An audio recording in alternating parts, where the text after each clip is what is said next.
never in my life.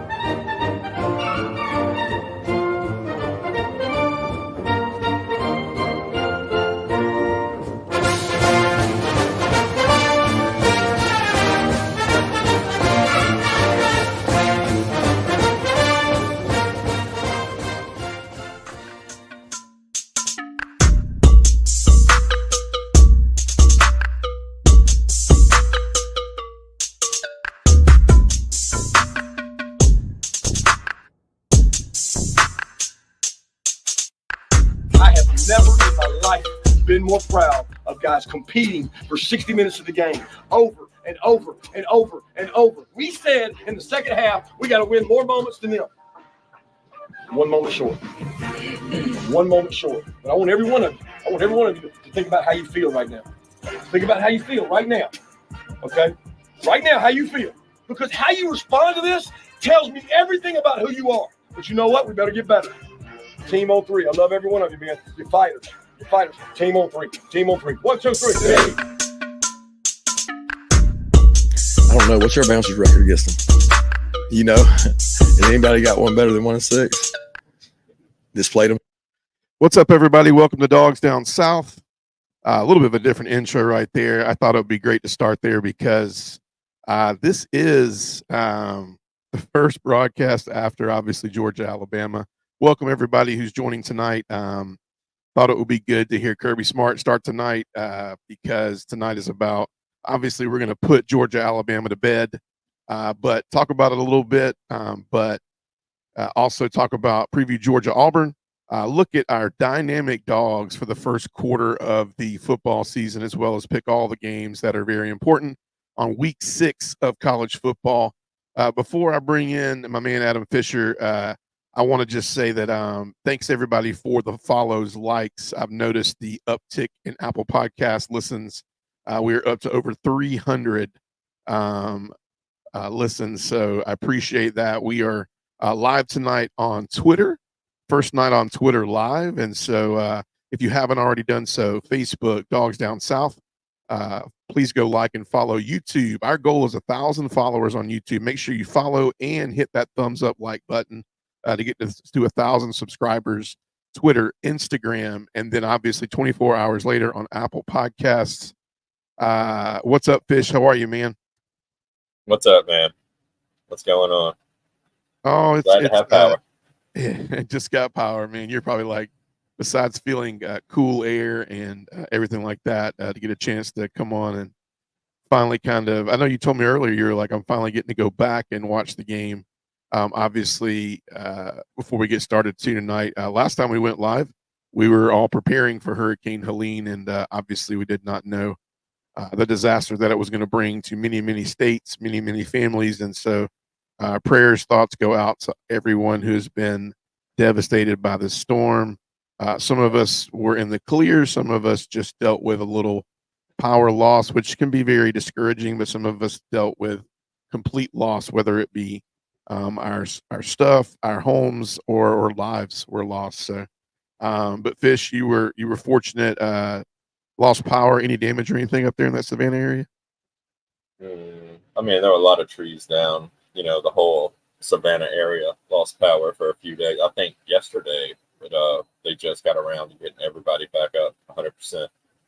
Okay. So, I mean, it could have been a lot worse, but that was the most wind I've ever dealt with, and it wasn't even tornado warnings this time. It was just sustained wind.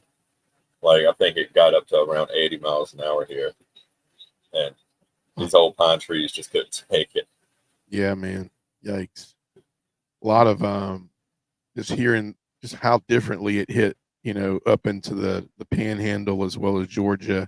Obviously, you look in the Carolinas and things and see all the devastation up there and roads closed. And down here, North Carolina's bad, man. Beaches down here. I mean, it's crazy to know that a storm that was 120 miles off the coast here, it's so much water damage to a lot of I mean, you expect that on the beach and things of that nature, but you just don't expect it when there's a storm 120 miles off the coast for Florida. So it definitely hit in different ways in different areas. So once again, good to have you tonight, Fish. Good that you have power, and our thoughts and prayers go out to everybody that's been affected by Hurricane Helene. Hopefully we are knock on wood, we're done with the major part of hurricane season, even though there's some things coming on out there in the Gulf, but we're not going to worry about that tonight. So, Fish, let's hop in, man. Obviously, Georgia, Alabama this past weekend, it was not the outcome that we wanted.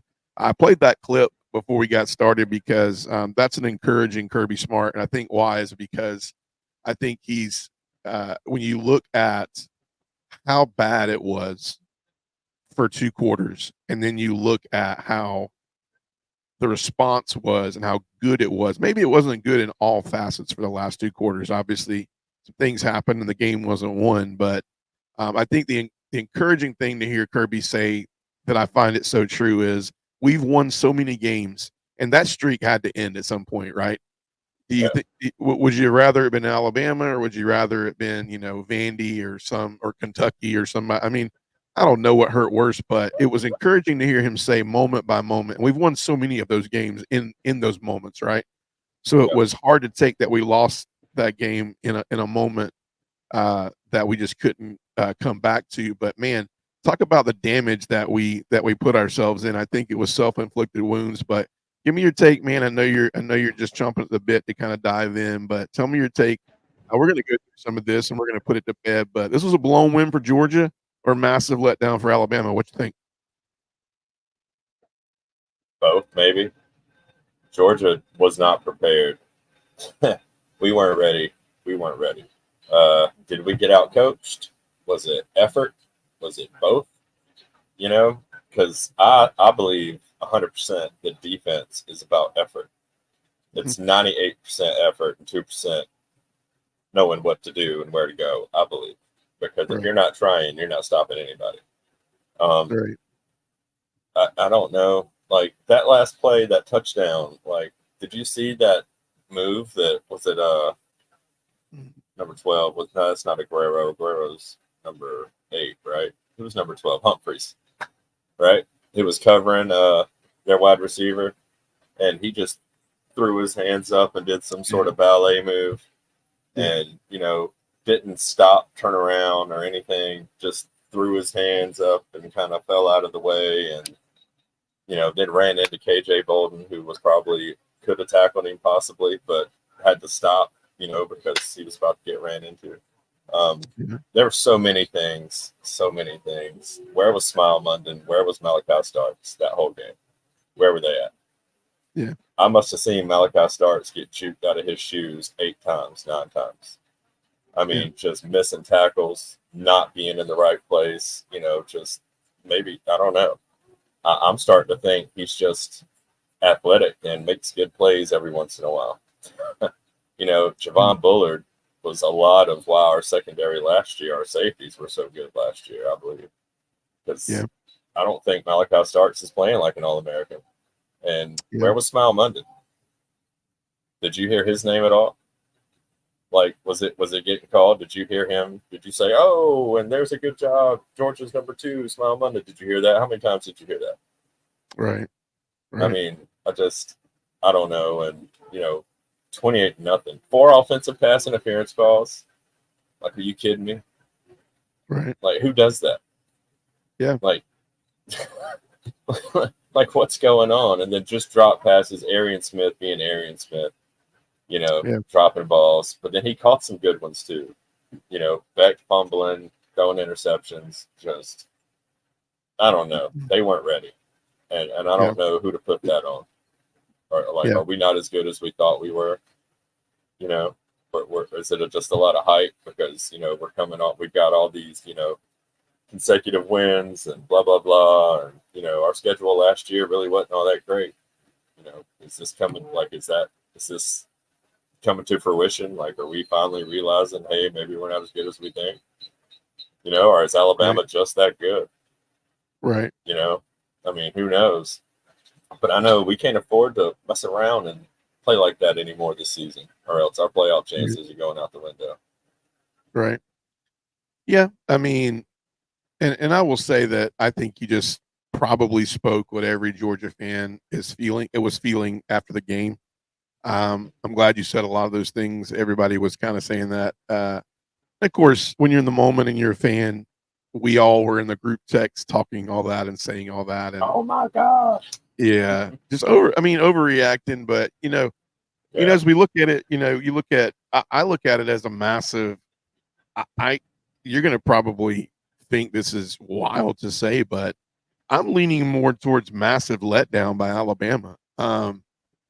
You look at a team like Georgia who gave them everything they needed in the first quarter and a half. I mean, there was interception, there was offensive PIs, there was drop passes, there was, we put them in positions where, it wasn't about X's and O's in the first half. And so we're going to break it down, but I think this was a letdown by Alabama, but I'll speak more into it because we're not going to spend a ton of time on this, but I definitely think it's good to get it out and get it out and get it out of here. But let's talk about it real quick.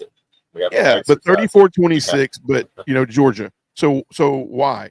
So how do we get to 34-26? Because when you look at it, and viewers and listeners and even you, Fish, are like, what is this? Because this wasn't the score. You're right, this wasn't the score. But I do think this was the score should have been, and not because I'm just a dog fan going, this is what it should have been. I firmly think that if you go back and you look, and I, ever since 2 weeks ago when Richman mentioned Austin Reeves, if you're listening to this later on or you're joining tonight, go check out the film guy. He will at least give you a peace of mind because he doesn't give his opinion. He grinds the film. And so when you look at it, you can go, man, I either feel worse or better about this. I'll be honest with you.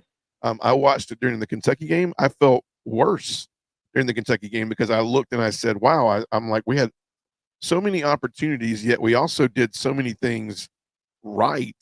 But like, was Kentucky, like, were we that bad? And then lo and behold, Ole Miss with 746 yards of total offense goes into Kentucky, allows Kentucky to come in. And at that time, Ole Miss hung the moon, man. You could say no wrong. Ole Miss at that time was like, they were probably already being predicted to beat Georgia and other people. And they lost, to that Kentucky team. So all that to say is, where do we get to 34-26? Now, as Reeves chimed in, he said, you looked at these three key plays that happened, and the fourth being the 28 points, right? So let's get back to the first touchdown. The first touchdown, the second touchdown, that's 14 points. I do believe those 14 points were well earned. If you look, they scored one because Jalen Milroe is the best player on the field. He's not a good player on the field. He is the best player on the field. He's nobody without his team, but he's the best athlete by himself on the field. So when you look at that, there was times, the first drive was a mere, you couldn't, he was throwing directly into, he was throwing hot every time. So we blitzed a ton in those first two series, right up the middle. Obviously a big scheme from last year where we saw how Alabama really wanted to get the middle of that line. They wanted to soften it up a little bit. I think we played it a little bit too aggressive to that tone early on, and he threw hot.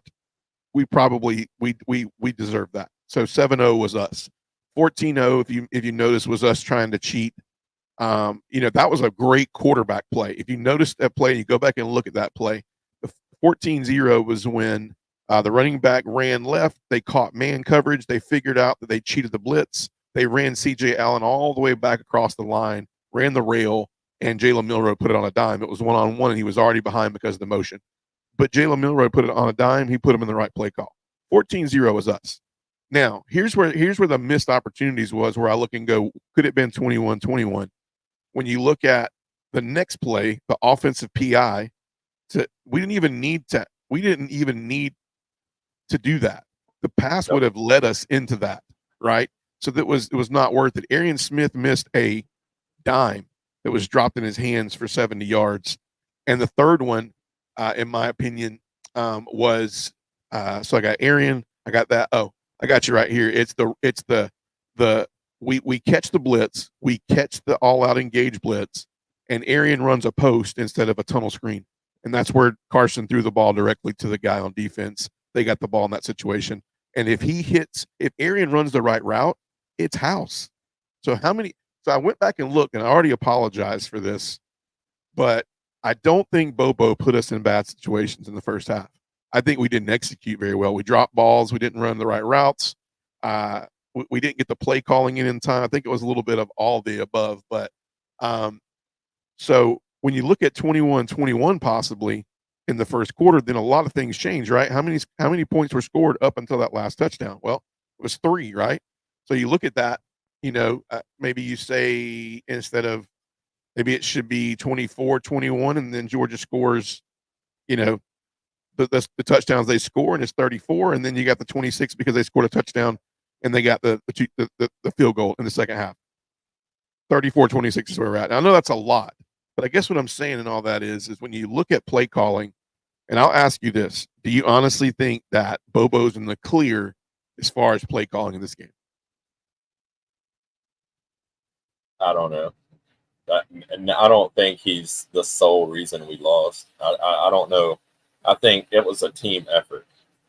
I think nobody was ready. I think Bama, schemed us. They had 2 weeks to get ready for us, but just like we had 2 weeks to get ready for them, which is, I can't believe that. I can't believe that we had that long to get ready for an opponent, or an extra week to get ready for an opponent. Now, I know everybody says he probably only spent 1 week on Bama, and that last week was whatever, tightening up. I don't know, whatever. I don't know. Anyway, like some people were trying to tell me that I bet you they only spent 1 week, prepping for Bama, and that first week was just recovering and blah blah blah. That off week, and I was like, I don't believe that. There's no way Kirby wasn't watching film all week, all both weeks. So yeah. I mean, I don't know. I don't. It's hard to say. Yeah, and I mean, here's my thing. When I went back and I looked at it, and I didn't go back and watch it like YouTube or anything like that. I went back and watched it where basically it was every play being broke down. I mean, is it on Bobo when? I mean, you can go back and look at particular plays, and I don't want to become the film guy in here, but you look at particular plays. You look at, let's take the safety. When they called the safety and Carson chunked it off his back foot, they actually checked out of that. I mean, it looked like engage. Engage for all of other people is basically you're going to see us sending 6, 7, possibly 8 people, and they're just going to play that zone shell to the first down marker. And so Carson checked out of it. But if Carson doesn't get spooked, 3 of those guys dropped out. If you go back and look at the film, Dom Lovett's running square down the field. If he puts a little oomph on it, it's a touchdown. And we had that multiple times. We also had another one where Carson ran the ball, and I don't know if you remember it, but the safety bit and immediately bit down when Carson decided to go out of the pocket, and Arian Smith ran free. And if he gets the ball right there, he's gone. There's a lot of those, right? Second half, I think what you saw in the second half is a lot of people looked and went, okay, is that what Georgia can look like from here on out? I think fourth down played a lot in the second half. You don't normally get that down in the second half in a natural football game, right? So we could run the ball on 2nd and 9, 2nd and 8, 3rd and 1. You're like, all right, well, 3rd and 1, 3rd and 2. I'm going to run the ball knowing I got one more down or whatnot. I mean, we did that on numerous occasions. We got the first down first, and then we had more plays. But I look at it as, is it I think it's a letdown for Alabama. I think if you look at it, we talked about that offensive line and we talked about that secondary, right? And I think Alabama's secondary really caused we caused some issues for the secondary in the second half. Beautiful play call by Bobo on the pump and go. I mean, to take the lead, that was a master class. And we set that up and we set that up and we set that up. It was a master class. And I will tell you, as we go back and we look at how that, we take the lead, right? And I'm sitting there going, did we just do this? Like, did we just turn this around? And, you got ESPN, people. I was sick of hearing that because if you go on my lives during the game, ESPN really, did some, I call it, they put up their best masterpiece this week with, brewing everything with Alabama, game day there, Miss Terry, Nick Saban. I mean, dude, it was so annoying. It was sold to the max. If it was a political script, it happened this week. But and all our players, man, you can't tell me like they got TikTok, YouTube, something. They got some sort of social media that they're, peeking at. So when you look at all that though, that next play, one of the most important things was when we turned around, I honestly thought to myself, I was like, there's no way they're going to chip away and go for the field goal. They didn't, right? I think you mentioned it earlier that, Milroe throws it deep. I think, we have a corner that plays it terribly. He actually ran into, I think, who was it that was who was playing corner right there that, it was 12. Humphreys and Bolden ran into each other. Humphreys gets blasted and they run into each other. And actually, I'm not saying it wasn't the worst thing in the world to let them score, because if you don't, they kick the field goal, maybe bleed some time, we lose. So I'm not so much worried about the tackle, even though maybe it was on purpose. We'll never know. What I'm concerned about after that is I feel like the 2-point conversion was huge, don't you? I feel like we let them get to the line, because now it's like even when we're going downfield, what we're going downfield to do is just to get to overtime, right? And even though I said it, a lot of people said it, do we go for it on the road? We've come back all this way. Do we dagger them, Dude, they were at the mercy of us. We have 49 seconds with 2 timeouts. I don't know if it was shot time, I really don't. We were able to run the ball effectively on that drive. We were able to effectively throw the, tunnel screens on that drive. We were able to be effective across the middle. Everything was working in our favor. And even if we score on that, part of me thinks that we gave Milroe too much time, Yeah, it only took one play, the previous possession. Yeah, so, I question that too, so, but I don't know if that was, I don't know how much leadway they gave Carson. Hey, if Colby Young makes a decent play on that ball, that's a touchdown. I agree. You can look at 3 different things. Is the ball thrown correctly? Does Colby Young really go and fight for that ball though? If anything, I'm offensive PIing, dude. I'm dragging him to the ground. Yeah, I'm dragging him to the ground. Who cares? Who cares? I go back 15 yards and I'm at the 35 instead of the 20? Who cares? Yeah. I live to play another day. So so now, as we look at all those factors, obviously, is Alabama the biggest opponent on Georgia's schedule now? Like, do we think Alabama would beat Texas, Tennessee, Ole Miss? And we're going to talk a little bit. We did takeaways a little bit, but do we think they're the biggest opponent on our schedule now? Is this a look towards Alabama, or do we think that Alabama is just always going to give us our toughest game? You just got to wait and see what.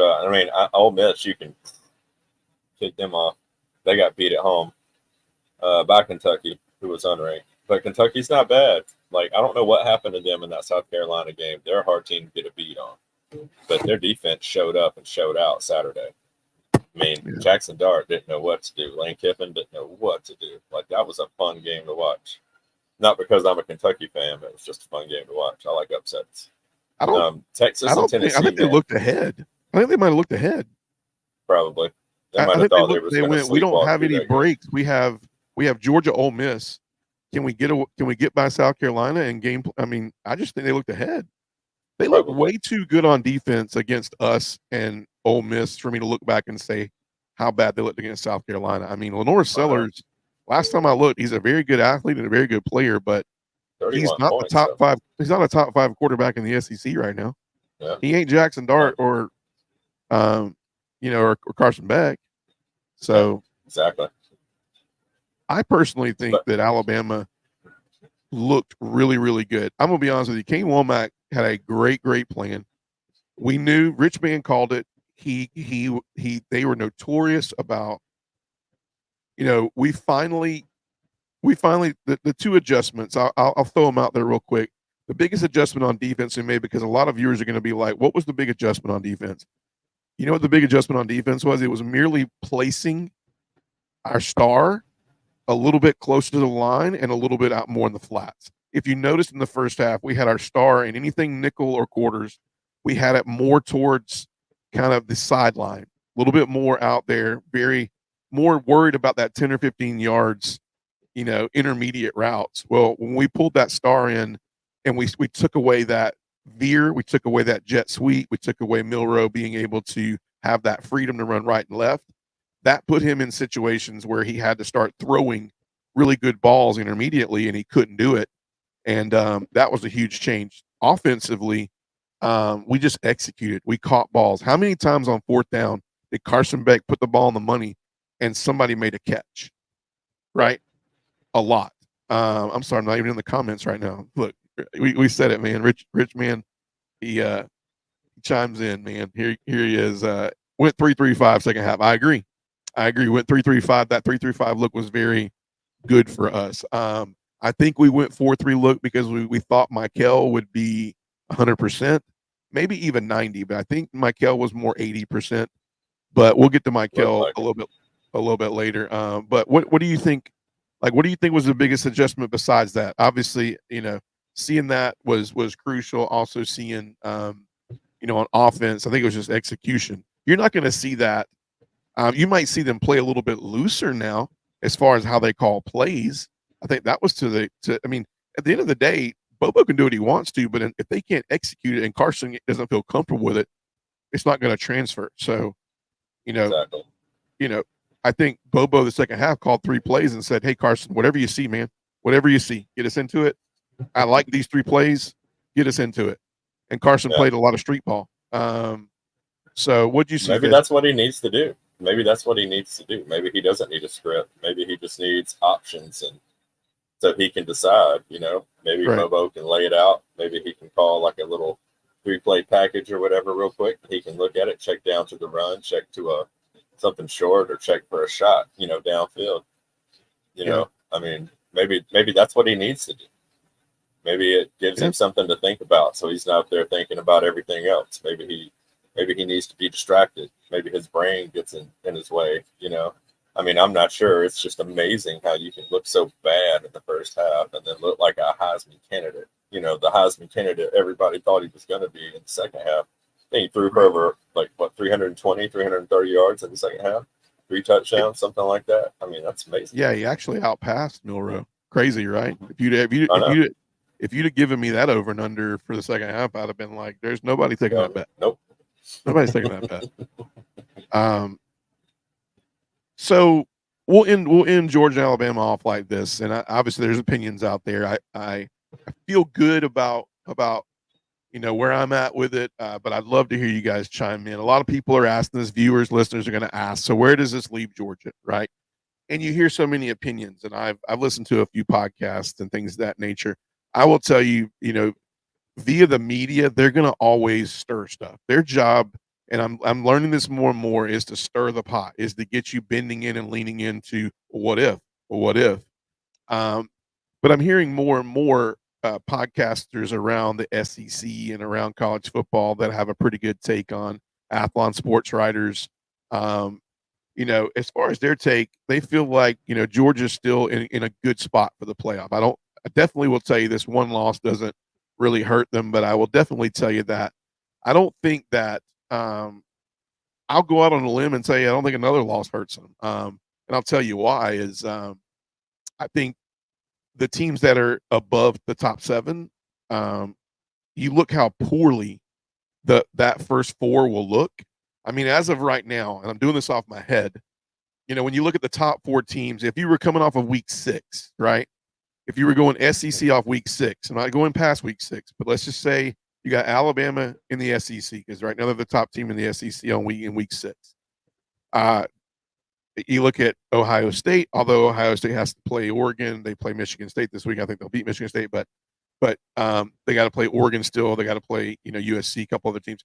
So you look at that, and I think they get the second bid in there. I think third, you look at your ACC winner, which I still like Clemson a lot because Miami shouldn't even be where they're at right now. College Game Day is going to a team that got beat by Virginia Tech. They just didn't call it this past week. I don't think Miami's that good, but it's terrible that they get a bye, right? And then the fourth one is that upset win this weekend, buddy. It's very possible. It's very possible. It's very possible. I won't give away my pick. And then the fourth one, it's a toss-up. I will tell you that I'm thinking Kansas State, but I do also think there's promise in Colorado. They're showing a little bit of excitement. So that's how it looks. Now, here's why this looks wonky. So obviously, fifth is going to be. I think the best conference is obviously the SEC. That's not biased. I think it's true. I think you look at who's in the SEC championship, whether it be Georgia, Texas. Let's just play devil's advocate because everybody's going to say this right now. They look at Texas and Alabama as the two best teams in the SEC, and they would say Alabama would beat Texas right now. I think so. That would be the fifth spot would go to Texas, right? When you look at 12, I think it's the best of the non-conference or the Power Five. I think you're probably looking right now at Boise State. It's probably looking at 12. And then when you look at 6, I think 6 is another SEC team. I think you start looking at the AP poll right here because there's nobody right now. Who are you going to put in that spot right there? There's nobody right now that's played more competition than Georgia has. Georgia lost to the number 1 team in the nation. They've beaten the number 15 team in the nation. And right now, you still got to beat them. You still got to go through Georgia in some avenues. So I think Georgia comes in at 6 there. I think when you start coming in at 7, it gets a little tricky right there. But I think what you might see in the 7th spot is maybe an Oregon. You might see a Miami, whoever's right there. There's a good possibility. What I'm saying in all this is I don't see much in the ACC after Miami and Clemson. I don't see much in the Big 12. I don't think Colorado's going to – I think Colorado's still got a couple they're going to give away, right? Oh, I'm sorry. By the way, earlier, I missed this. I see Tennessee at 6 because Tennessee right now is in 3rd. I see Georgia at 7. So you look at, obviously Oregon at 8. You're probably looking at like a Penn State at 9. I will be honest with you. There's between 9 and 10, there's a possibility for one more SEC team because I don't see another Big 12 team. Kansas is not doing what I thought they would do this year. So it's pretty much Colorado, Kansas State over there in the Big 12. I don't think anybody else is going to sneak out of the Big 10. I think USC might sneak out of there. There might be another loss. I don't think Notre Dame sneaks in this year with the loss to Northern Illinois. I don't think so either. I just think there's a lot that doesn't happen. So I think you even get another SEC team in. I think you might see Texas. I think you might see – this is barring meltdown, right? This is barring that Georgia, if they give up another loss, it not be via, be like a Auburn or a can they lose to – they can't lose to Tennessee and – I don't think they can lose to Tennessee and Texas, but I definitely think one of those has to be a win. And then the rest of them. I think a 3-loss doesn't get in. But you still can look at a Missouri. I think they have a chance to get in, and I think you still can get Ole Miss in. There's still a lot of riders that have 5 SEC teams in the playoff. Why? Because everything else is really bad, man. Penn State is the only other team I see coming out of the Big 10 besides Ohio State and Oregon. I see them getting 3 in. Does the ACC get more than 2 in? I don't know, man. Like who knows if Clemson takes a nosedive? Who knows if Miami take a nosedive? There's nobody behind them. So I think for listeners out there, and I'll let you chime in, I do think that Georgia is still with that loss to Alabama, they're safe. I think they're safe to drop one more. I don't want us to. I'm not saying we will. I am just saying that there is a lot of stiff competition ahead of us, but it's going to have to be moment by moment. What do you think, Fish? You think Georgia's out with the loss to Alabama? And if not, then how many do you give them, and to who until they are? No, I think we've got 2 top 5 games on our schedule left. Tennessee and Texas. Thank God one of those is at home. But you're right. No, we can't lose both of those because 3 games we're out. Doesn't matter who we lose to or who we beat. If we're 9-3 at the end of the year, we're not making the playoff. There's no way. I don't think so anyway. The only person that has us making the playoff if that happens is actually Joel Klatt. I don't know if you guys listen to him. Some people call him crazy, some people. But the only reason he has it like that is because there's still a scenario. Georgia is the only team that plays every single top competitor in the SEC. In other words, everybody that had, after the first 3 games of the year, everybody pretty much had Ole Miss, Tennessee, Alabama, Texas as the top 4 outside of Georgia that they're going to play. They play all 4 of those teams. The only team they don't play is Missouri. Missouri still has to play Alabama. Ole Miss still has to play Alabama. Tennessee still has to play Alabama. Tennessee still has to play Ole Miss. We still have to play Tennessee. We still have to play Texas, right? You notice that, and none of that did I say much about what Texas has to do. Crazy, right? I'm still just waiting for Texas to be tested. I think I'm not pulling their schedule right now, but we may be the first and only test they have. But I will tell you this and Oklahoma put it to bed. won't give them a run. What's that? I Oklahoma agree. won't give them a run. I agree with that. Let's not forget about Oklahoma. I agree with that. I thought they looked good against Auburn, even though Auburn gave it away to them. But we'll talk about Auburn here in a second. But let's put Alabama to bed. Final thoughts. So I just think I'll let you go first, but I'll give you my final thought and why I look at this a little bit different now. But final thoughts, last minute things before we put Alabama and Georgia to bed and move on to Auburn. I just think, we learned a lot, but we learned, we know even less about our team, if that makes any sense. There's some things that I didn't expect to see, and there were some things I did expect to see, like Milroe showing out. I knew we were giving up at least 1 or 2 touchdowns that game. I knew that streak was going to end. But the whole punt return thing, we haven't given up a punt return in 17 games, 18 games, something like that. Yeah. Bama broke that streak too. I mean, we were missing our best offensive lineman, I don't know if we were just shell shocked or just nervous or, I don't think that it wasn't that we weren't ready for the environment, because we played bigger games than that before. A lot of the people on this team, were backups on our national championship teams. So I don't think that stage was too big for them. I don't know. I think Bama might be that good, unfortunately, because I didn't want to give DeBoer any credit. I guess forgot that he is. All these players are Nick Saban's players. None of these are DeBoer's players. Nobody on that team came to play because DeBoer was there. Maybe 1 or 2 guys from Washington did, I think. But that's it. Nobody was like, "Ooh, DeBoer, Alabama. Oh, I got to go get some of that." Got to go play there. So all you got to do is not scratch the car. Gave him keys to a Ferrari. All he has to do was stay between the lines and drive to the finish line. That's all he's got to do. Yeah. And make a few good decisions here and there, which he did. And apparently he's a good motivator, because Bama was ready for us. Yeah.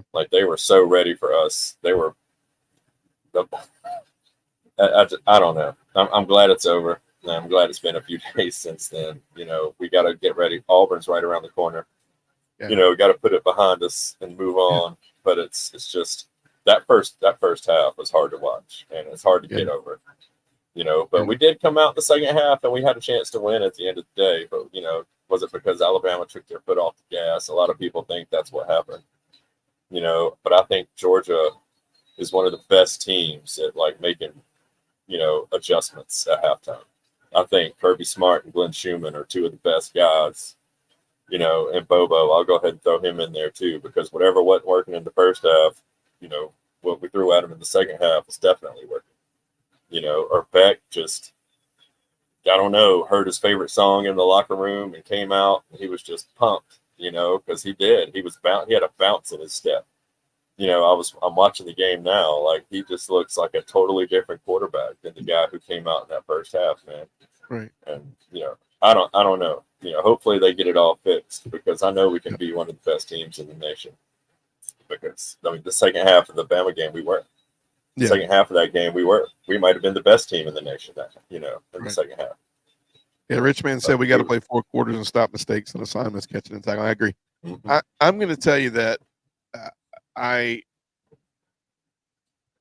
As Corso would say, not so fast on a couple of those things, but I get it. I get it. I get it.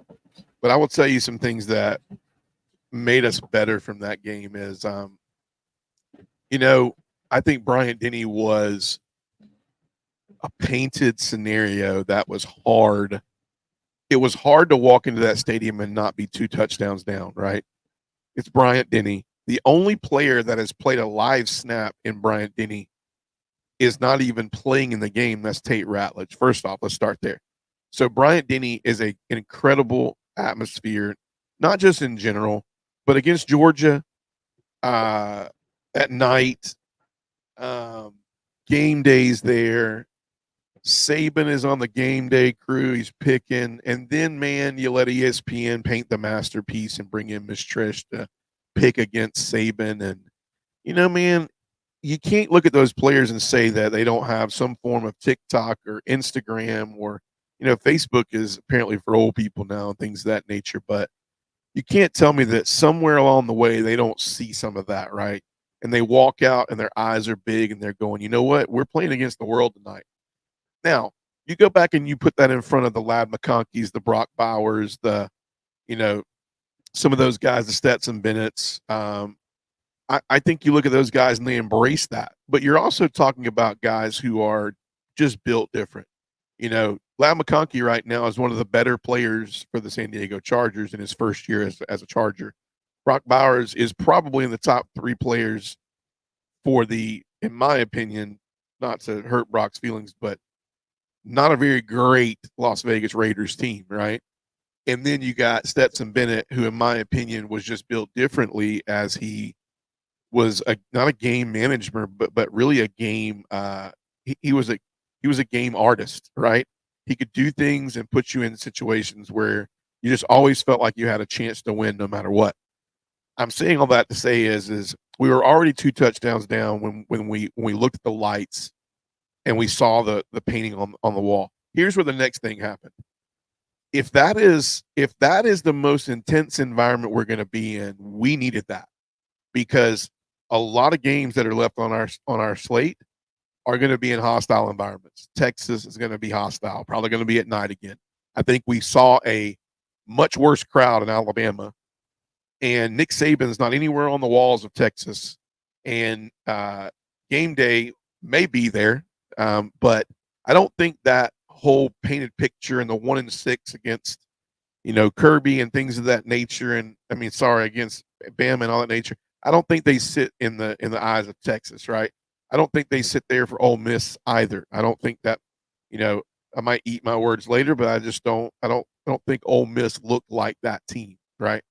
So we got that game under our belt quick, right? We learned some things.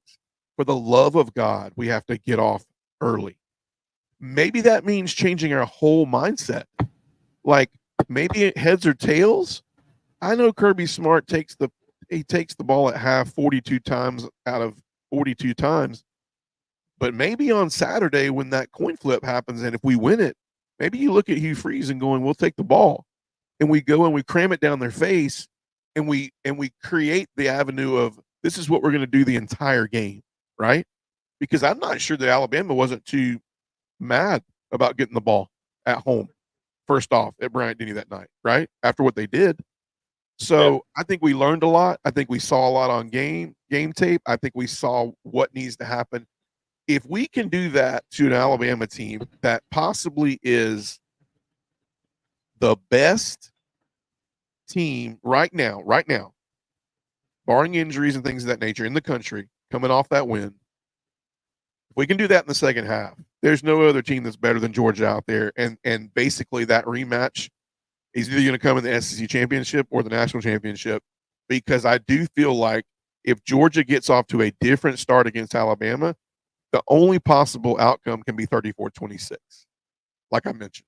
So, with that being said, we'll put Alabama to bed. See you till next time. We enjoyed it, but we didn't enjoy it. But we play Auburn this week, right? Deep South's oldest rivalry. This game's obviously changed a little bit because of the fact that it's played a little bit earlier in the year. This is no longer that end of the year, stump game type thing. I mean, there's been plenty of years. How many years has it been, Fish, that either, we beat Auburn and, go on to drop the ball or something in the SEC championship, or we go and we lose to Auburn and turn right around 2 games later and go beat Auburn in the SEC championship. So there's a lot of history here, obviously. But just really quick to pound through this, things to look for on offense. Peyton Thorne, I don't know if it'll be Peyton Thorne or Hank Brown. I have a feeling they'll go with Peyton Thorne. We'll talk about him. Running back Jaquez Hunter has rushed for 437 yards. There's not many people there too close. Closest person to him is Peyton Thorne. Does this look familiar to you? Running backs averaging about 400 yards. The next highest person is quarterback, a.k.a. Jalen Milroe. Wide receiver Keandre Lambert-Smith's over 400 yards receiving. Malcolm Simmons, Cam Coleman, the fantastic freshman Cam Coleman are both over 200 yards in receiving, and tight end Rivaldo Fairweather is at 178 yards receiving. Defense, safety Jaron Thompson leads in tackling 20. I don't know if you want your safety to be leading in tackling. That means that there's not a lot going on between defensive line, linebacker. If he's having to get most of your tackles, maybe that's a good thing. Not for Auburn, obviously. Names to know though. I like linebacker Eugene Asante. Very good linebacker. We recruited Asante actually. Nose tackle Jaron McLeod has 20 tackles, 3 sacks. Darian Mousey Jr. So when you look at this fish, you look at Georgia Auburn, Deep South, oldest rivalry. What does Auburn present on offense to us? Like what challenges does it present to Georgia? A bunch of opportunities to get some interceptions. Pad some stats. We just splashed the pot tonight. Okay. We're confident. We're confident. I like it. The run game, of course, and that seems to be, Bama didn't really have a lot of big runs on us, but a lot of teams like to run the ball on us. At least they did in the first part of the season. They got a good running game. That Jarquez Hunter guy, he's pretty good. And if they feed him the ball more in the second half, and especially the fourth quarter, they might beat Oklahoma. And this is a little bit of a different feel for them coming in. But you lose 3 games in September, man. That's brutal for a team that was not supposed to lose. They were supposed to be coming into Athens undefeated this week. Just the run game. The run game is definitely what they got going on offense. I like Jarquez Hunter. I think that Peyton Thorne is very similar to what Milroe wants to do. I think Hugh Freeze is – I'm going to let you get most of the comments on offense and defense because my take is as a whole is this is a very desperate team. This can be Georgia's worst nightmare or this can be a great game for Georgia. Worst nightmare because if you don't take advantage of everything that Alabama took advantage of with Georgia, Alabama, if Alabama doesn't do that to us in the first quarter and a half, then that game doesn't end up like that. It ends up like everybody thought it might. Georgia might actually blow Alabama out. But what about defense? Before we move on, what about defense? What does defense present? Defense presents a few more problems, in my opinion. The defense is the only reason that they've been in games. And, if Peyton Thorne and Hugh Freeze can take care of the ball a little better through the first 4 games of the season, 5 games of the season, then, the defense looks, doesn't have to save them every week because that's what they're doing. And they're on the field all the time. Like they've been on the field way more than Auburn's offense has this year. Yeah. That defense is legit. They're solid. Yeah. I like the defense. I like the defensive line. Kind of presents the same problems that Kentucky presented. Very good defensive line. A couple guys up there. McLeod is really good. I like the linebackers. They kind of fly around. We recruited a lot of their linebackers. I think a lot of their linebackers went to Auburn because they wanted some playing time. They weren't certain. They didn't want to come in and they didn't want to grind behind some of those people. And the secondary is banged up a little bit. Obviously, they lost their best cornerback a couple weeks back. I don't know if you saw the play where he knocked the guy out. I forget what team it was, but knocks the guy out, and the next play comes along and he tears his leg up pretty well. I don't know what the end result was of that, but I can tell you defensively they're going to be fast. They're going to fly around the ball. But in the great big scheme of things, this presents itself to be the same outlook as Georgia, Alabama. This is Auburn going to Georgia. It's a 3:30 game, nationally televised. Obviously, this presents a spot where Georgia has to go. This is prime rib. Auburn has been sitting at home for 5 weeks. 5 weeks at home, getting that home cooked crowd. While they're warming up, they're hearing everybody talk about how great they are, and recruits are walking around. They're getting all the praise. But now what they've done in those 5 games is they've they've managed to win 2 and lose 3, and we can honestly say they gave 2 of those games away. You can honestly look back at Oklahoma and go, how in the world? I'm watching the game and I'm like, that game's won. It's won. In the middle of that all, Peyton Thorne and Hugh Freeze are arguing about play calls. It was crazy to see. And I'm like, Peyton Thorne, they're going to lose this game. And they did. And I think Oklahoma is a pretty good team this year. I think they've righted some things on the quarterback position. I think the offensive line has looked better. Hawkins has allowed the offensive line to be poor in some areas because he's so dang fast. And the defense, obviously, Brent Venables' defense has looked good. But still, Auburn had them beat. And then we don't even want to go back to, the chunked up interceptions. I think they had 6? They dropped one to Cal. What was the week? Oh, it was Arkansas. Dude, they had Arkansas. Yeah. They had Arkansas on the ropes. So this is a good team, but I do think that if we don't look at this as an opportunity to go hunt, it's going to be a problem. I think Kirby needs to be in their ear going, these guys are walking into the stadium right now, and they have not dealt with this. They have not dealt with this crowd. They have not dealt with any kind of playing with a little bit of adversity right off the jump. Do something different, man. Win the coin toss. Take the ball and run it down their throat.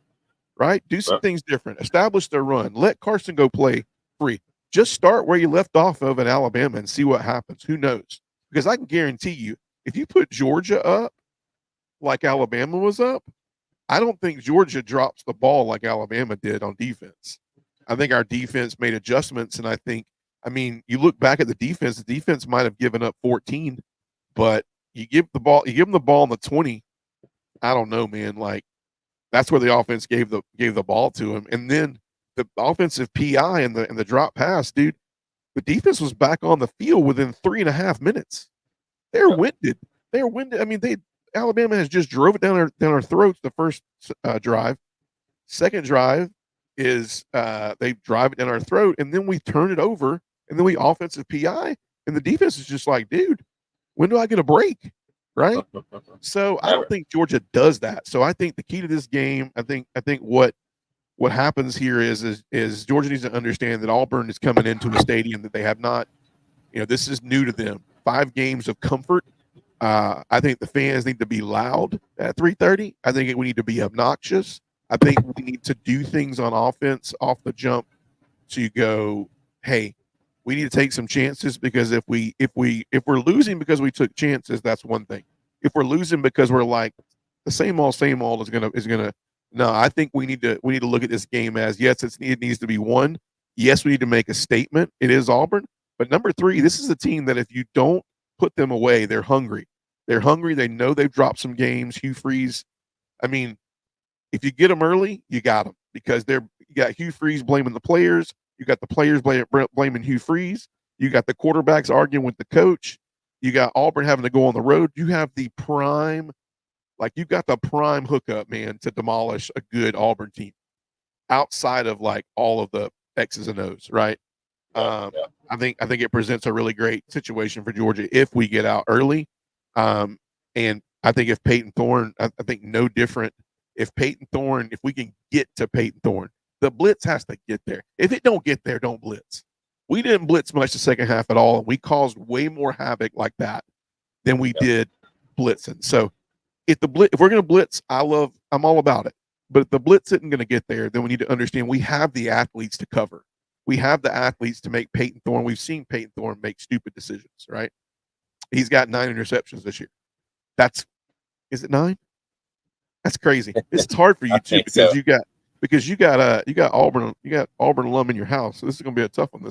How does this work? She's downstairs though, so I can say whatever I want. Gotcha. Perfect. I don't know how the game watching goes, but let's move on real quick though, and we'll pick the game later. But let's do this real quick, and then we will hit our picks and get on out of here. But let's go through real quick. I thought it'd be cool.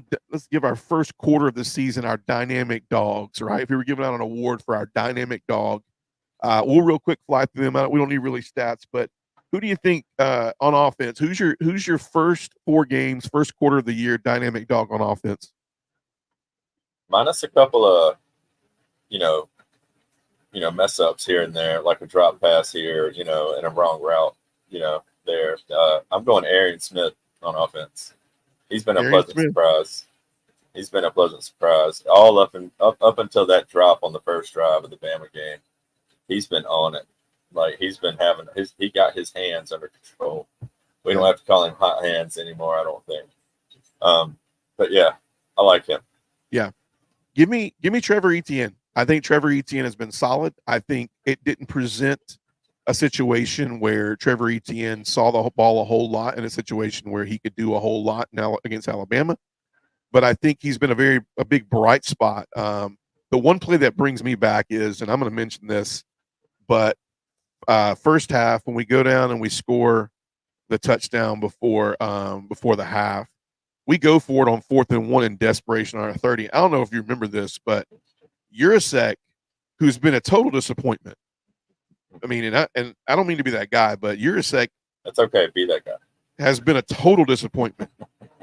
He whiffed on a block, and thank God Trevor Etienne just literally made his own way and got that first down. Otherwise, man, the game changes right there because we went for it.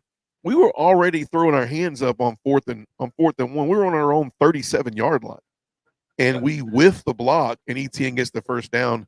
I think more opportunities for Etienne in game situations where we're managing the offense and we're controlling the clock are going to present more things with Etienne. I think he's been a really dynamic dog for us. There's been others, people that came on really strong for us. I think we figured out our go-tos in the receiving core. I think Dom Lovett caught a lot of 4th downs. I'm going to tell you somebody else that I'm really liking is Lawson Lucky. I think Lawson's doing a really good job when they're calling his number. I think Oscar Delps dropped some balls. I think he's dropped some balls, and I think Lawson Lucky could play him. He could play himself into that first. He's definitely played himself into that second role. You haven't seen Urasek as much because if you can't block, you can't play for Kirby Smart. You can't block. So I got Etienne. Who do you get on defense? Dynamic dog, first quarter. Nazir Stackhouse. Okay. Because he's been holding down that defensive line. Thank God for him. And the way he's playing, man, that dude is giving 110%. Like, you can't – defense is about effort, in my opinion. And he's been outstanding. He's been great. Thank God for him. Yeah, I like Stackhouse. I'm going with Jalen Walker. I think Jalen Walker has been a really great player on defense. I think he had a different assignment against Alabama, so you didn't get to see a lot of the exciting things we normally see. But he was the only guy that I think had the opportunity to make sure when we spied Milroe that we had a shot at if he was going to get out of there, which he still got out of there a lot of times. But I like Jalen Walker. I think he's done a really great job on defense. Special teams, who sneaks out to you on special teams? I know it's small, but who sneaks out? Anthony. By the way, hold on. I'm sorry. Honorable mention for defense. Dan Jackson, man. Dan Jackson deserves a game ball against Alabama. He made some solo tackles. He was one of our best tacklers on the field Saturday night. So kudos to Dan Jackson. Honorable mention for me for the first 4 games of the year. Who do you got on special teams? Anthony Evans. I think he needs to get I think he needs to get some more touches on offense as well.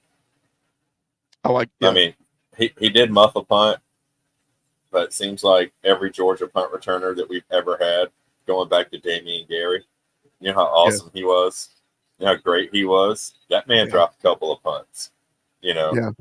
Brandon Boykin dropping punts. There a couple of great returners. So you don't have to, you can drop a ball and still be a great returner. But yeah, I like him a lot. Anthony Evans for sure. I got Thorson. I think it's an easy pick. I know he got his first punt returned the other night against Bama, but still, he's a weapon. He's a guy that when we punt the ball, we know that there's probably less than a 10% chance that the ball's coming past where he punts it. And so he's a weapon. I would say Anthony Evans. I know it's slim. Peyton's been solid as a rock when we needed him. A lot of great special teams going on. Georgia's always been very key on special teams. Obviously, Kirby loves special teams. You see a lot of starters playing special teams, and so very important. Dynamic dog, dynamic freshman. Who you got? Nate Frazier. I don't think he saw the field enough on Saturday. I can't remember I don't remember seeing him on the field Saturday night, honestly. I think Kirby said that kind of makes me. I think Kirby said that you know that it really never presented itself. Obviously, second half we had a lot of. I think Cash did a great job catching the ball in the backfield. That Blocking presented too? some really good things towards blocking. Yeah, I mean, people look at Cash and they're like, you know, why Cash? Well, in that type of offense, like I think he looked at the Dejon Edwards of last year, and he's doing exactly what Dejon did out of the backfield. He's elusive. He runs great routes. He's in good positions. He knows where to sit in the zone. He knows where to. Not bad. He's not bad. He's a very smart guy. He plays his part. I would agree. I still think for me, I like KJ Bolden. I think KJ has done a good job. I mean, he was in there in key situations. He did a really great job. He was a really vital part of the second half of the Alabama game on why Milroe was not able to do a lot east to west. We changed it a little bit. And I'm going to go back to on the not so fast earlier. The not so fast was on Malachi. If he was not forced to play every position in the secondary, so that I think it's a lot about growth of KJ Bolden, because I don't think there was a lot of, I guess the word maybe hope for Dan Jackson this year. Dan Jackson has had immense growth, not only in Dan Jackson's always played the run well, but he's covering really well this year as well. So I think, maybe if you start seeing Malachi at his true position back there, and not, I mean, Malachi's played some star. He's played big on some of the nickel sets at, kind of like a linebacker, like a mesh guy. He's played middle of that. We were in a lot of quarters against Alabama. He's played in so many different areas. The last time I actually saw him in his comfortable position, the guy had an interception versus Clemson. Tennessee Tech, we didn't see him a lot because it wasn't a game. And then against Kentucky, they didn't throw the ball a lot. So I can only tell you that Malachi Starks played every single position in the secondary against Alabama, because I think they're still trying to trust KJ and Dan. I don't know Aguaro too. We grew up a lot from the Alabama game. Don't get me wrong. We grew up a lot from that game in the second. I mean, immense growth. Maybe even like, steroids, steroid type growth. But if you let Malachi play his position and lead his position, look how Malachi Moore from Alabama was totally comfortable. Big time difference in why that secondary was so locked in and were able to play one high all night with that shell. It's because Malachi is there every play and he's locking in. He's doing some things. I think we got to get Malachi comfortable again, Malachi Starks. And then we got to get comfortable again and have him really, we trust some of those guys and run our defense. And I think you'll see Malachi be the guy. But I do agree, when it comes down to skill plays, he's got to tackle. He did get juked out of his shoes a couple of times, but I think also too, when you're so comfortable in where you're coming from at that free safety position, sometimes when you're at star and sometimes when you're playing the box, man, you're not used to seeing how quick that stuff gets up on you. And he's seeing that a little bit, and he's not really adjusting to it very well. So, but I agree with you. He definitely want to see improvement from him. Biggest surprise, who you got? Our offensive ineptitude. Entire offense? Entire offense? I mean, the slow starts kill me, man. And then 13 points against Kentucky, which turns out might be par for the course. Right. We'll learn more about Kentucky down the line a little bit. I'm just, and then against Clemson too, we were shut out. Or we get 6 points in the first half, and then we played Tennessee Tech. Big deal. You can't really count that, but every team that matters that we've played, we've had a really, really, really slow start. And I don't know if we can keep affording to do that. Mm-hmm. That's something that's got to change. That is a big surprise for me, because remember, we were talking this off season, how high we were on the offense, and how we were like, man, Carson's going to have his pick of the litter. He can throw it wherever he wants. This guy's going to be great. This guy's going to be great. This guy was great at this school, so he's obviously going to be good for us. Trevor Etienne coming in. Ooh, here we go. Kobe Young. I'm shocked that we're not better offensively than we are, or than we have been at least. You use that to your advantage. I wish I'm not going to go there. You did really well because you were like biggest surprise on what's not happening. So I get it. This is dynamic dogs, but well played. Well played. I'll stick to the it's hard. I could go your way too. I was going to, but I'm going to say for me, like dynamic dog, who's a big surprise as far as that to me is Arian Smith. Now I know he made a couple drops, but Arian is really been a guy that I didn't have a lot invested into at the beginning of the year. And he's done a really good job. He's running good routes. He's blocking his absolute tail off, man. Yeah, I just need to see the guy's hands. If Arian Smith can lock in balls that are thrown, there's one thing I will say that is being missed on these quick starts. You ready? Carson did not have to throw balls on a dime last year. McConkey, if you threw it in the area code, it was caught. Bowers, if you threw it in the area code, it was caught. Dylan Bell, I still think to some extent, if you throw it in the area code, it's caught. Dom Lovett adjusted a lot second half. I think he's coming around. But if I were going to say, like you did, like biggest disappointment on offense, if I want to go that route, I think Oscar Delp's been a huge disappointment. Our tight end room as a whole is supposed to be better than this. Lawson Lucky's going to get some playing time this weekend. I think they're going to look at Lawson and go, let's see if you can be a guy, right? Flip him and Delp 1 and 2. Yeah.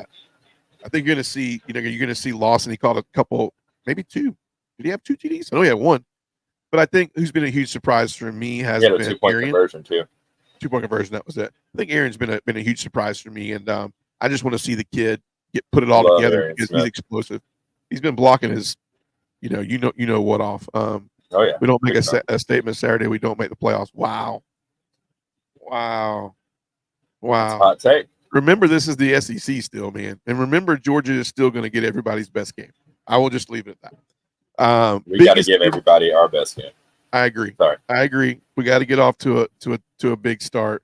I think a big start for us might just not be on offense though. It might be us making sure that that their offense looks very. I think if you look back at some of those games where we used to look back and go, we didn't really get off to a hot start. Well, we won those games still handily because the other teams didn't get off to a hot start either. And when the defense is very smothering, I think that says a lot for a hot start too. It doesn't always mean you got to score 21 points. That can be deceiving because if you look at Ole Miss, and granted they haven't played anybody, but they've been getting off the hot starts too. But depending on who they play and who knows what they're doing, they didn't have too hot of a start the other night either. To Delp's defense, 2 of those balls were not catchable, even though it was touching his hands. I don't know, man. Brock Bowers catches those balls, and I know Brock Bowers is not Oscar Delp, but I'm just telling you, man. If the quarterback does his job to put it in the area code, if it touches you, man, it's your job to catch it, dude. It's your job to catch the ball. Not so fast on that one. All right, let's hop in. Biggest impact going forward. We're going to pick them real quick. Who do you think the biggest impact needs to come from? One dynamic dog going forward. Who is it?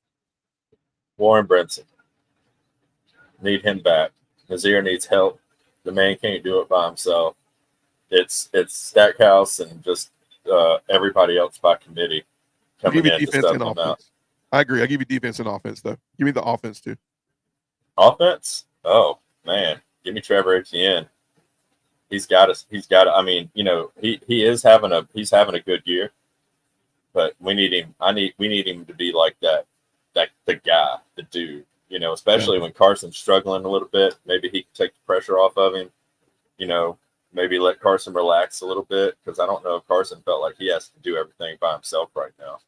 Right. Because our running backs aren't blowing us away, with what's happening with them so far. Like we're not like, oh my God, Robinson and Etienne and Frazier just came out and just took the game over, man. We pounded them into submission. We haven't said that yet. We haven't had a chance to say that this year yet. And I know we played the most competition out of any top 5, any top 10 team this year. Nobody has played more competition or better competition than we have. Yeah. And so, I think I'm going with Trevor Etienne on offense, Warren Brinson defense. Yep. I think defense, I think it's very, very big that we get some Mykel Williams healthy. I think he adds an element on that front line that even him at 80% the other night was great to see. 25 snaps, and he fought through some unfair stuff, man, to be a little bit behind the eight ball. He fought through some, but he does it so well. He does things the right way.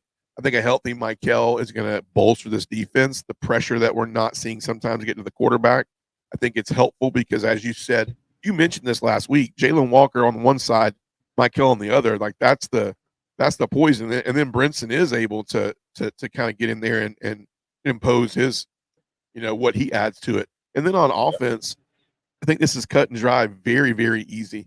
And it's a cheat. This is a cheat. But I need one.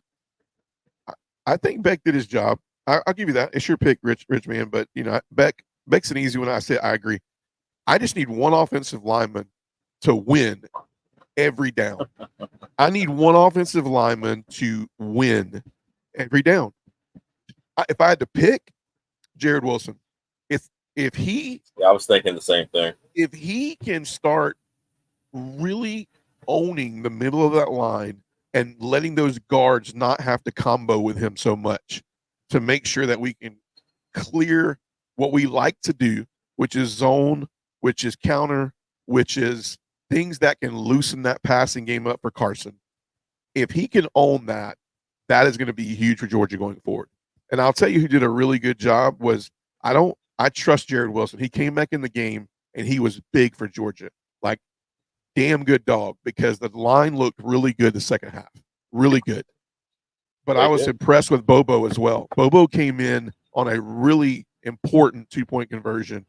And I'm sorry, that was not the 2-point conversion. That was the time where we ran the ball on second down. And then we decided to run the ball on third down again. And he manned up, man. I don't think he'll be in there every down, but I think when you look at with Tate being out, you look and you go, can Bobo handle it? He didn't get blown off the line, man. Like that was when we ran the end around to Dylan Bell for the touchdown in that play. I think, man, Bobo did a great job. But Jared Wilson, give me Jared Wilson. Give me somebody on that line winning every time. Let's pick them real quick, Fish, so we don't go too far over. Big games this week. Week 6, really, really good week. It might be a week for some upsets, but let's call it. I got Michigan State at Oregon. Oregon's getting 24 at Oregon in Eugene. What do you think? I think Oregon's winning, but they've been playing down to their competition a lot this year, so I don't think they cover. But they definitely win. Yeah, give me Oregon in this one, and I agree. I don't think they cover. Depends on what time this game is. I didn't look. Oh, it's a Friday night game. Friday night, 7:00. Different situation. Friday night games and those Thursday and Friday night games that against ranked opponents. I mean, you look at Kansas State, they got beat by BYU the other week. And should have won that game, in my opinion, and BYU beat them. You never know. Those Thursday and Friday night games, those Friday night games, anything can happen, man. Like last year, this year, I mean, they're so fun to watch, and they're the only game on, and it's like they know that. It's like the crowd knows it, man. Right. The fans are extra loud, and I don't know how much of that is ESPN pumping in, with their mics, letting us hear the stadium noise or whatever. I don't know. But I love Friday night games. I love Friday night games. Yeah, it'll be a good one. Syracuse at number 25, UNLV. UNLV just got 3 players that said, see you later. I don't like your NIL money you didn't give me, and I'm redshirting. This is not the same UNLV team on paper. So who do you got in this one? No, give me Syracuse. Yeah, Syracuse in this one.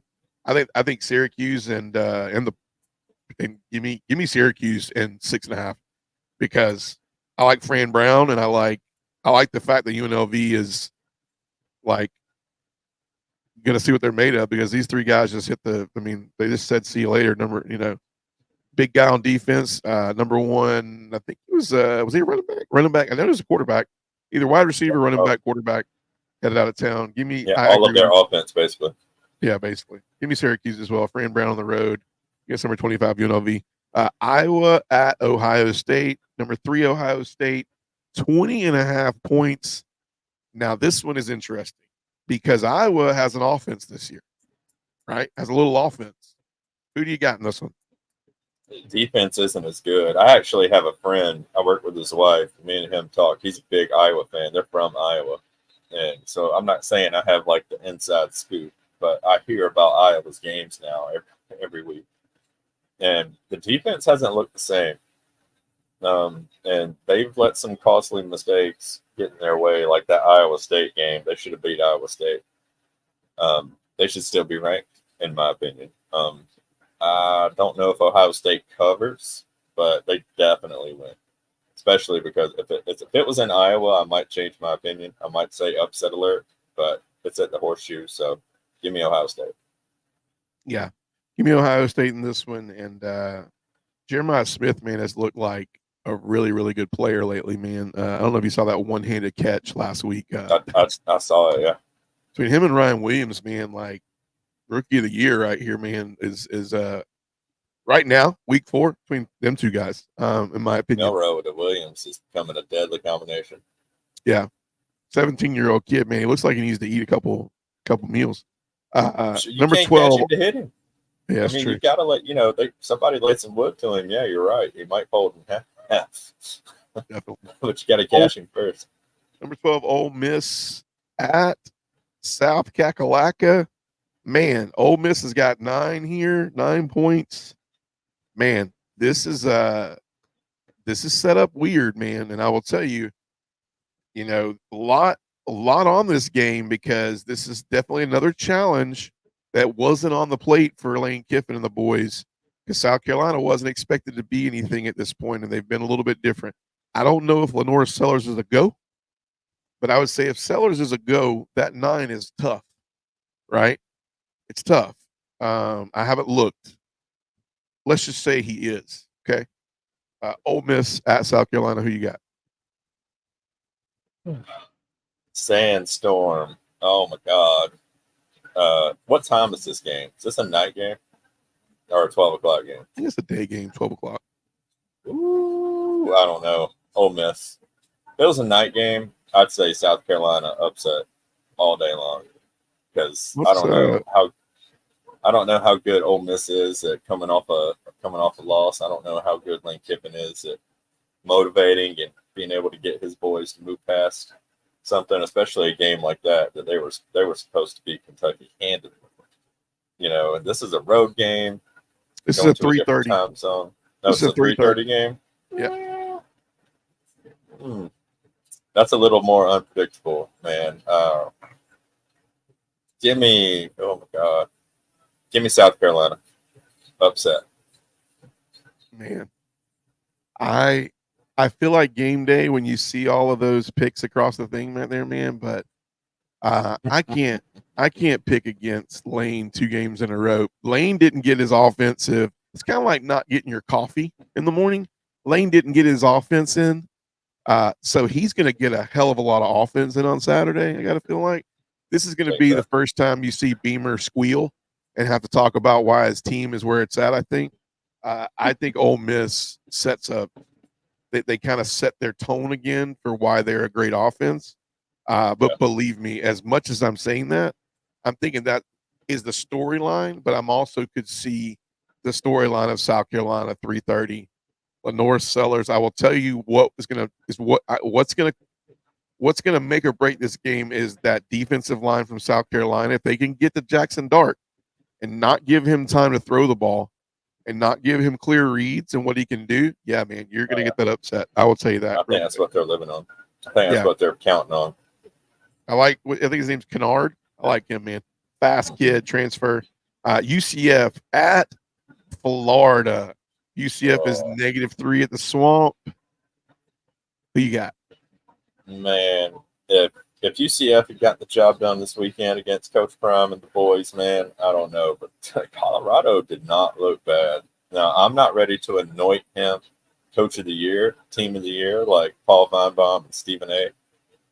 But I think that was a good job. That was probably his best job coaching, all this season, last season, because they ain't really played anybody up until now. UCF is probably the toughest game they've played this year, besides Nebraska. And you saw what happened then. But, yeah, they did a good job, man. And UCF got exposed. I don't know.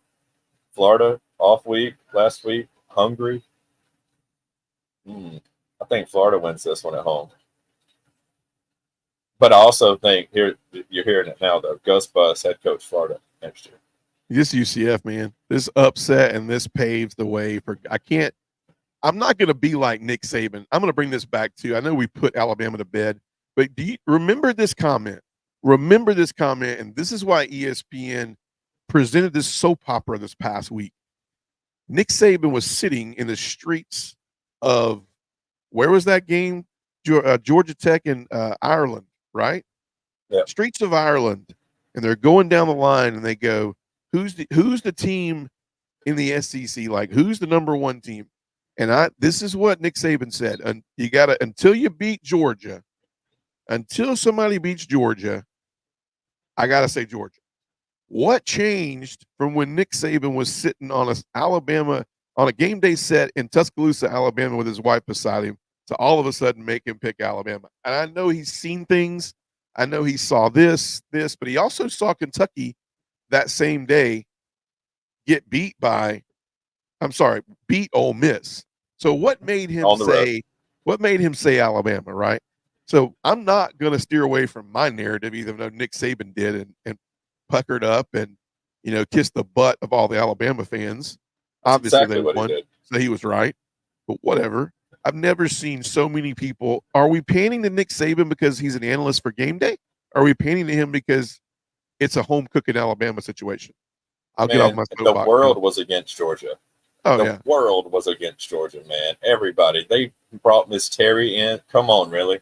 There's no other guest picker that could have been there or that should have been there. No, nobody else in the world. There's plenty. You don't tell me Derrick Henry might not come over. He lives in Tennessee. Like, there's a lot of people that might come over from Alabama. I mean, you mean to tell me the head coach from Alabama's basketball team, NATO? I mean, there's so many people I would look at them like, this is really cool, right? How many country singers are from Alabama?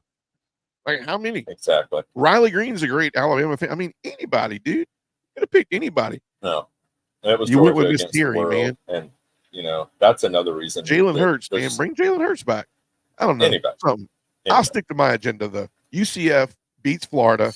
This paves the way for Gus Bus. I am hearing Kiffin rumors to Florida, but I'm also hearing the guy from Liberty, Jamie, is it Chadwick or something like that? Chadwell, something like that. Anyways, I think Gus Bus, this writes his ticket to become the head coach for Florida. UCF covers. It might even be embarrassing. It might get embarrassing. I don't know. Number 1, Alabama at Vanderbilt. Alabama's 22 points. Alabama is still trying to figure out, even though they look better, they're still trying to figure out how to hang the scoreboard properly. Who you got in this one? As much as I'd love to pick Vandy, after what I just saw, what Alabama was capable of, firsthand Saturday night, got to go Bama and points. This game is only sneaky because it is a noon kickoff. Noon, right? Let me make sure I saw that right. Noon. I think it's one of those games, that Bama comes out flat. It's close. It's like 14-3 or, 10-3, something like that after the first quarter. And, America's like, oh, my God. Oh, no, what's going on? And then Bama rattles off 42 in a row or something like that. Yeah, I'll take that. Give me Bama. Give me Bama. Give me Bama doesn't cover, maybe. I don't know. It's a weird, I think it's a noon game. I couldn't find it right there, but give me Bama. I don't think they cover 22. They have the Blues. I think what you got to be very careful about is injuries in these games, right? You could tell that Georgia was a lot deeper than Alabama, but Alabama is not very deep this year. Number 15, Clemson, getting 14.5 against Florida State. DJ Uyunglele is not starting due to a broken finger. I think that's bull crap. I think they benched him. And I think that Brock Glenn is going to be the quarterback. But Clemson goes into Florida State. Who you got? Oh, Clemson all day long. I got Clemson. I got this defense. I think Clemson is legit this year. Only loss being to Georgia, but I love Clemson's defense. I think they beat FSU. I mean, if I could not believe the score, the SMU Florida State score last week. In the midst of everything, I didn't even know about it, and I'm like, I'm sorry, what? Crazy.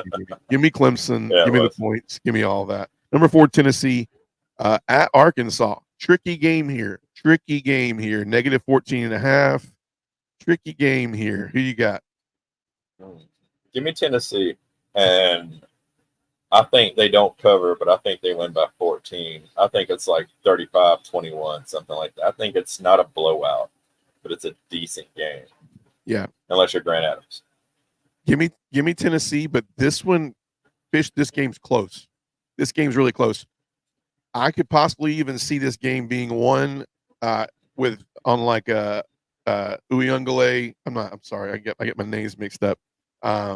Nico Iamaleava. I see this as maybe a Nico late drive scores. They maybe win by 7 type deal, or it's 3 in the last. This is closer than we expect. I think Tennessee gets a win though in this one against Arkansas.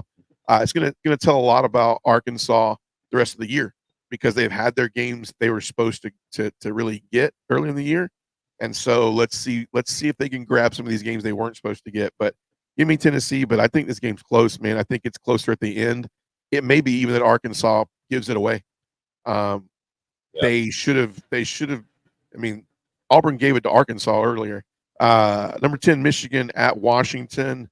Washington's getting -3. I'll go first in this. I'm calling upset right here. Washington. I like Washington. I saw Washington play last week. I think they're getting -3 for a reason. You got Michigan away from the big house. I think Michigan is going to struggle to move the ball against Washington. I'll jump on that train. Michigan's definitely not a top 10 team. I don't care what you say. I agree. They are not a top 10 team at all. Washington. Give me that. I agree. Upset. I agree. Number 11, we're going to skip ahead. Number 9, Missouri at number 24, Texas A&M. A&M's getting 2 points here. Who you got? Oh, give me A&M. Finally get a top 10 home win. I agree. I think Missouri has not shown much yet. I think the defense is still something that has not presented itself, and I think it's gonna be hard. Right, they're on the road, 12th man. This is a 3:30 game, I think, if I'm not mistaken. Right? Ooh, there's a lot of good games at 3:30. 3:30. No, Tennessee Arkansas is 7:30. That's another reason I think that game could be close. It's a 3:30 game. Alabama's a 4:15 game. I'm sorry. That changes things. Give me Texas A&M and give me them by a touchdown. I think the 2 points are because maybe they see a field goal there or something like that. Upset alert though. Let's skip ahead. So I got game day. Don't know why. This is the weirdest place game day. Why isn't game day? I guess it can't go back to. It doesn't want to go back to the Texas A&M. I mean, I don't know. Maybe. Yeah, they're just on the Cam Ward train. Cam Ward's the only reason they're going there.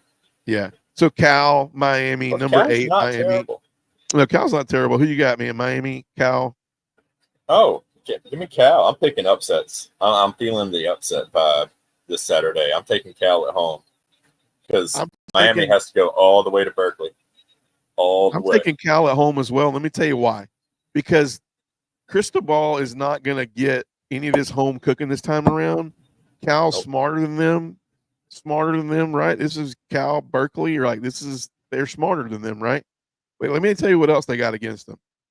Cristobal hasn't made his bonehead call of the year yet, like where they go for it too soon or they kick a field goal and they don't even need the field goal. He's going to make the bonehead call in this game because, he's got jet lag and to come out. Yeah, I agree. Give me Cal in this one. Shocker. Game day's there. Shocker. Plus, that game, that Miami v Tech, this is what I was talking about, man. That was a Friday night game last week. Yeah. And I know what the rule is, and I know the refs can't call it. Miami, that was not a completion. Yeah. But going on what the rules are, that should have been called complete. That should have been a touchdown, and that should have been v Tech with the big upset. Yeah. Because there was no evidence disputing that call. Like you couldn't, 100%. There was nothing concrete like they saw, like they said. So 100%. Yeah. Miami's lucky to be in the top 10 right now. I'm just telling you, man, Cal played really great against Auburn. I think Cal controlled the line of scrimmage against Auburn. Cal is a fundamentally sound team. They're not flashy. I think you got to go out there to Cal, time change difference, long flight. The vegans beat the Vice. Miami gets upset, man. It makes this ACC look even worse, right? Auburn is the game of the week. Auburn at number 5, Georgia. Vegas, I don't know if it's changed, but Vegas has given Georgia 24 points at home. It's a 3:30 game. ABC. Who you got, Fish? Who you got? I got Georgia winning. What score you got? That depends on which team shows up. Second half Alabama game, first half Alabama game. Depends. We got to come out swinging, man. We got to jump on them. We got to score on our first 3 drives of the game. It needs to be 21 to whatever after our 3rd drive. It has to be. We've got to come out, make a statement. Not for the fans' sake, but for the players' sake, for their mindset. And I know Kirby's good, and I liked what he said after the game. I like how he wasn't tearing into him. He wasn't. You did the. No Hugh Freezing going on. Blaming players, and stuff like that, making excuses in the presser. So it just depends on what offense shows up. I know our defense will show up. They always show up, whether they're going to be ready for what Auburn's doing, because we weren't ready for what Bama was doing. But again, Jalen Milroe's not going to be on the field. Peyton Thorne's going to be on the field, and he's got 9 picks this year. So, yeah, I don't know. It just depends. But Georgia all day. Not sure if they'll cover or not. I will tell you this. What I think will happen and what I hope will happen might be 2 different things. But they're one and the same. Okay, I'll go on a limb here. I think Georgia wins this game. I think they win the game. I think if they don't get out to a hot start, they don't win it convincingly, obviously, and this becomes still a question for the people out there. It becomes a question, right? You don't want this happening before Texas. You don't want to go through this Quinn Ewers game day going to – we're not looking ahead, by the way, either. I'm just telling you. We don't want this junk going to Austin, right? Because we want our players to feel confident about what we have. We have a very phenomenal group of players, great coaching staff, but we're young in some areas, and we haven't played in big stadiums on the road yet this year or in general. I mean, if you can honestly say this, Georgia hasn't faced this schedule in general in the past 5 years and this road schedule in general in the past 10 years. It's hard of a road schedule. So that was tough to look at Bryant Denny. My thing is this. I do think that Georgia wins, but I'm going to go out on a limb and tell you this. I think that the defense really makes Auburn look really bad, man. I think this defense is out to prove something. I think they remember the game at Auburn last year where there was just some fluky stuff going on. I think the recipe is out there. I think regardless of if you take the ball, Kirby's a defer to the half. But Auburn's biggest mistake might be giving Georgia the ball at the beginning of the game, right? But if Georgia doesn't take it, I think you look at the defense and you go, if the offense can't get out quick, the defense needs to be smothering. Peyton Thorne needs to be under a lot of pressure. There's not a lot of quarterback behind him. His legs are yes, but we've seen the best legs that quarterback in college football can offer this past week. I think this defense comes out ready. I think Mikel is going to play. I think he's going to be a tad bit healthier than he was at Alabama. I think Jalen Walker, too much. You're going to see him a lot in that backfield. I think they're going to cover. I think this looks like this might be a 38-41-13 type game, man. I'll even go out on a limb and tell you, depending on how it goes in the first 2 quarters, we could shut Auburn out to no touchdowns because we've done it. We have the team to do it. But I sound like that obnoxious fan right now. But I mean, I do. I think we can do it. I think the defense can play really well. And this offense is just in a bad spot, man. As they always say, hit them while they're fighting. Hit them while they're down, dude. Hugh and Peyton are fighting. The only thing I see constant at Auburn right now is their defense, right? So, right the ship, as Richman said. Let's go out. Let's let the offense go. He deflects, man. Like the guy, I watched a part of his press conference today on Feinbaum, yesterday on Feinbaum. And he does. And he's like, I don't know how telling you what happened is blaming people, but it is because no other coach is getting called out for blaming players. Like Kirby didn't say, well, Malachi this, Carson that, No. you know, Yeah. Oscar that, you know, he's not doing that. He's talking we this, you know, Yeah. we that. That's what he's saying. Yeah, I agree. But he threw some guy under the bus for He missing did, a man. block or missing a Get them, tackle or something like that. Like, good get Lord. them while they're fighting, man. Like that's what I say. Like Create get them more while they're drama fighting. for him. Yeah, man. And so they got a lot going against them. They got to right the ship, plus go on the road in the SEC. It's a prime time spot. I think the biggest thing for Kirby is get them playing loose. Get them playing loose. Give them that rah speech before, and just maybe I don't know. I would love to be a fly on the wall the last few locker room conversations before they went out there, right? Confidence, man. Like this crowd, the crowd needs to get there early. They need to show up and they need to be in the ear holes of these players during warm up because it sets the tone. I mean, if you look at what Bryant Denny did to our players in the first quarter and a half, it was the 12th man. So our students, I mean, all of our old head alum from Georgia who get there and they eat their popcorn and they tailgate and they wear their Georgia sweaters from when they were alumni and they sit over there jaw jacking and texting on their phone. Listen, sell your tickets, please, this weekend. We need some fans in there that are going to be rowdy, loud. Peyton needs to be like, what in the hell is going on offense? And on defense, we need to be able to sit there and see everything that's going on. The checks not be able to happen. I mean, it's just got to align right. Not because to beat Auburn. I think we look at it on paper and go, we're supposed to beat Auburn. But just to have the game that I think this team can have. I think we got to see that. I'm not digging the swamp water you're throwing over there, Rich, man. Statement win. It's the SEC, man. It's the SEC. Every game counts. Auburn's a good football team. They don't turn the ball over. Fish said it earlier. I agree with. They're in a lot of these games. And so winning against Auburn will be fun. Ugly is not acceptable, but every week in the SEC is a dogfight. I can guarantee you there are going to be some games on this schedule. Tennessee, Arkansas, Vanderbilt. I see Vanderbilt and Alabama just kind of hanging around too long this week, right? UCF, Florida. Like, there's some games on this schedule you look at and you go, they shouldn't go this way. That 7:30 game in Arkansas, Bobby Petrino, it's the right scenario for Tennessee. This is not NC State. This is Arkansas, and Arkansas is a little bit better of a team, got a little bit better of an offensive line, a little bit better defense, in my opinion. So who knows? But anyways, we ran way over tonight, but it's been one of those shows, man, for Georgia, Alabama. So, hey, man, we're gonna shut it down. 3:30 this Saturday, Georgia, Auburn, in Athens. It'd be great to be back in Athens between the hedges.